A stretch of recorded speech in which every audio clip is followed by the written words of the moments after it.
Bu videoda aeroport avtodayanacaqlarında təhlükəsizliyin necə təmin edildiyi və səfər edən sərnişinlərin nələrə diqqət etməli olduğu barədə danışacağıq.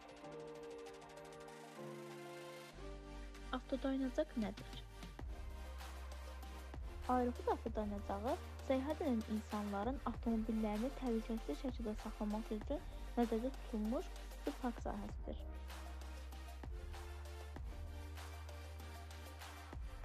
Niyə təhlükəsizlik vacibdir? Çünki avtomobillər bəzən bir neçə saat, hətta günlərlə burada qalır. Bu müddətdə oğurluq, zərər vurma və yaxud digər təhlükələr yarana bilər. Buna görə də təhlükəsizlik tədbirləri çox vacibdir. İşıqlandırma nəyə görə lazımdır? İlk və ən vacib tədbir işıqlandırmadır. Yaxşı işıqlandırma həm sürücülər, həm piyadalar üçün təhlükəni azaldır və qanunsuz fəaliyyətlərin qarşısını alır. Müşahidə kameraları. Müşahidə kameraları hərəkəti qeydə alır, hadisə baş verərsə sübut kimi istifadə olunur və ümumi təhlükəsizlik səviyyəsini artırır. Giriş-çıxış nəzarəti.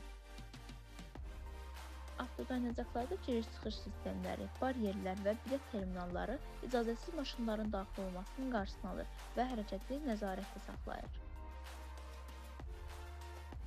Piyada sahələri və yol nişanları. Təhlükəsizlik üçün piyadaların ayrı yolu, aydın işarələr və sürət məhdudiyyəti çox önəmlidir. Bu həm qəzaların qarşısını alır, həm də nizam-intizamı yaradır. Təhlükəsizlik patrulu mühafizə.